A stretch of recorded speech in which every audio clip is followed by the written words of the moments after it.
ಎಲ್ರಿಗೂ ಸುಸ್ವಾಗತ. ಗೌರಿ ಹಾಗೂ ಗಣೇಶ ಹಬ್ಬದ ಶುಭಾಶಯಗಳು.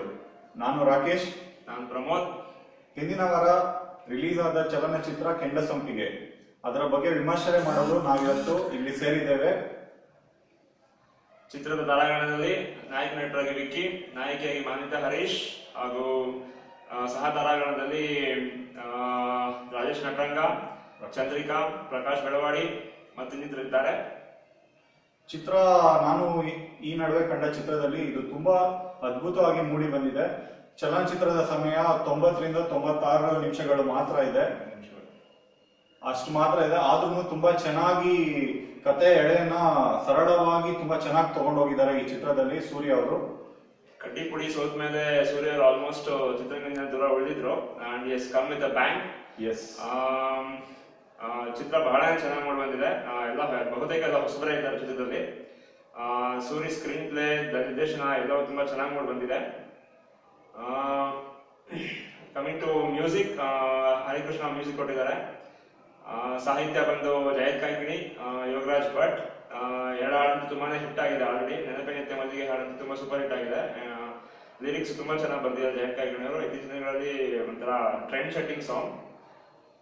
ನೆನಪೆ ನಿತ್ಯ ಮಲ್ಲಿಗೆ, ಕನಸೆ ಕೆಂಡಸಂಪಿಗೆ.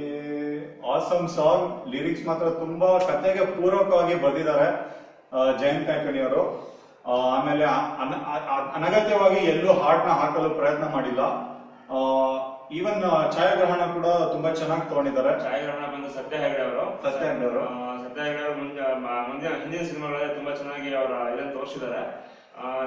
ಈ ಸಿನಿಮಾ ಇನ್ನೊಂದು ಲೆವೆಲ್ ಮುಂದಕ್ಕೆ ಹೋಗುತ್ತೆ ಅಂತ ಹೇಳ್ಬೋದು.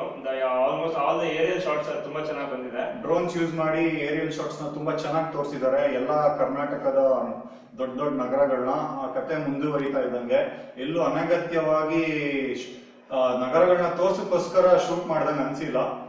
ತುಂಬಾ ಚೆನ್ನಾಗಿ ಬಂದಿದೆ. ಸತ್ಯ ಹೆಗಡೆ ಒಂದು ಬಿಗ್ ಥಮ್ಸ್ ಅಪ್. ಓಕೆ, ಕಥೆ ವಿಷಯ ಬರೋದಾದ್ರೆ ಕಥೆ ಅಂತ ಹೊಸದೇನೂ ಇಲ್ಲ, ಬಟ್ ಸ್ಕ್ರೀನ್ ಪ್ಲೇ, ಚಿತ್ರಕಥೆ ಬಹಳ ಹೊಸದಾಗಿ ಮಾಡಿದ್ದಾರೆ. ವಾಸ್ತವಕ್ಕೆ ತುಂಬಾ ಹತ್ತಿರವಾಗಿದೆ ಸ್ಕ್ರೀನ್ ಪ್ಲೇ. ಆಲ್ಮೋಸ್ಟ್ ನಮ್ಮ ಅಕ್ಕಪಕ್ಕ ನಡೆಯೋ ಕಥೆ ತರನೇ ಸ್ಟಾರ್ಟಿಂಗ್ ಇಂದ ಕೊನೆವರೆಗೂ ಹೋಗುತ್ತೆ ಚಿತ್ರ. ಅದೇ ಚಿತ್ರದ ಪ್ಲಸ್ ಪಾಯಿಂಟ್. ಚಿತ್ರಕಥೆ ಬಂದು ರಾಜೇಶ್ ನಟರಂಗ, ಸೂರಿ ಮತ್ತೆ ಸುರೇಂದ್ರ ಅಂತ 3 ಜನ ಸೇರಿ ಬರ್ತಿದ್ದಾರೆ. ಸಂಭಾಷಣೆ ಬಂದು ಸೂರಿ ಮತ್ತೆ ರಾಜೇಶ್ ನಟರಂಗ. ಮತ್ತೆ ಚಿತ್ರದ ಅತ್ಯದ್ಭುತವಾದ ಅಂಶಗಳಲ್ಲಿ ಮೊದಲನೇದು ಅಂತ ಹೇಳಕ್ ಇಷ್ಟಪಡ್ತೀನಿ. ತಾರಾ ಪಾತ್ರನು ತುಂಬಾ ಆಲೋಚಿಸಿ ತುಂಬಾ ಯೋಚನೆ ಮಾಡಿ ಸೆಲೆಕ್ಟ್ ಮಾಡಿದ್ದಾರೆ ಡೈರೆಕ್ಟರ್ ಆದ ಸೂರ್ಯ ಅವರು ಮತ್ತು ಎಲ್ಲರೂ ಚಿತ್ರತಂಡ ತುಂಬಾ ಚೆನ್ನಾಗಿ ಮಾಡಿದ್ದಾರೆ. ಒನ್ ಬಿಗ್ ಪ್ಲಸ್ ಪಾಯಿಂಟ್ ಅಂದ್ರೆ ಎಲ್ಲರೂ ಅವರ ಪಾತ್ರಗಳಲ್ಲಿ ಏನಂತಾರೆ ಪ್ಲಸ್ ಪಾಯಿಂಟ್ ಆಗಿ ಜಸ್ಟಿಫೈ ಮಾಡಿದ್ದಾರೆ ಅವರ ರೋಲ್ಗೆ. ನಾಯಕಿಯಾದ ಮಾನ್ವಿತಾ ಅವರಂತೂ ಹೀರೋ ಆ ತರಾನೇ ರೋಲ್ ಮಾಡಿದ್ದಾರೆ. ಎಸ್ಪೆಷಲಿ ಅವ್ರ ಡೈಲಾಗ್ ಡೆಲಿವರಿ, ಅವ್ರ ಎಕ್ಸ್ಪ್ರೆಷನ್ ತುಂಬಾ ನ್ಯಾಚುರಲ್ ಆಗಿ ತುಂಬಾ ಸ್ವಾಭಾವಿಕವಾಗಿ ಬಂದಿದೆ.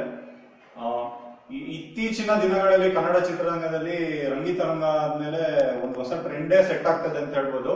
ಹೊಸಬ್ರು, ಹೊಸ ಚಿತ್ರಕಥೆ, ಹೊಸ ಸರಳ ಕಥೆನ ತುಂಬಾ ನೀಟಾಗಿ ಕ್ಲೀನ್ ಆಗಿ ತಗೊಂಡೋಗೋದ್ರಲ್ಲಿ ಒಂದು ಉತ್ತಮ ನಿರ್ದೇಶನನೇ ಸೆಟ್ ಮಾಡ್ಕೊಟ್ಟಿದೆ ಅಂತ ಹೇಳ್ಬೋದು ಕನ್ನಡ ಚಿತ್ರರಂಗಕ್ಕೆ. Kendasampige trend setting movie. Screenplay ವಿಷಯಕ್ಕೆ ಬರೋದಾದ್ರೆ ಮತ್ತು ನಿರ್ದೇಶನ, ಪ್ರೊಡಕ್ಷನ್ ವ್ಯಾಲ್ಯೂಸ್ ತುಂಬಾ ಚೆನ್ನಾಗಿದೆ. They have not spend much, but ಚಿತ್ರ ತುಂಬಾ ರಿಚ್ ಆಗಿ ಮೂಡಿ ಬಂದಿದೆ. Technically very sound movie. Kannada ಚಿತ್ರರಂಗಕ್ಕೆ ಒಂಥರ ಹೆಮ್ಮೆ ಅನ್ಸುವಂತ ಸಿನಿಮಾ. ಎಲ್ಲರೂ ನೋಡಿ. ಕಳೆದ ವಾರ ರಿಲೀಸ್ ಆಗಿದೆ, ಒಂದು ವಾರ ಲೇಟ್ ಆಗಿ ರಿವ್ಯೂ ಮಾಡ್ತಾ ಇದೀವಿ. Please watch, let's support Kannada movies. Kendasampige, Suri is back and ಈ ತರ ಒಳ್ಳೆ ಚಿತ್ರಗಳನ್ನ ಸಪೋರ್ಟ್ ಮಾಡೋಣ. ನಮ್ಮ ವಿಡಿಯೋನ ವ್ಯೂ ಮಾಡಿ ನಿಮ್ಗೆ ಏನ್ ಅನ್ಸುತ್ತೆ ಅದನ್ನ ಕಮೆಂಟ್ಸ್ ಅಲ್ಲಿ ಶೇರ್ ಮಾಡಿ. Also subscribe to our channel. And once again ಎಲ್ಲರಿಗೂ ಗೌರಿ ಹಾಗೂ ಗಣೇಶ ಹಬ್ಬದ ಶುಭಾಶಯಗಳು. ನಾನು ನಿಮ್ಮ ರಾಕೇಶ್. ನಾನು ನಿಮ್ಮ ಪ್ರಮೋದ್. ಥ್ಯಾಂಕ್ ಯು, ಧನ್ಯವಾದಗಳು.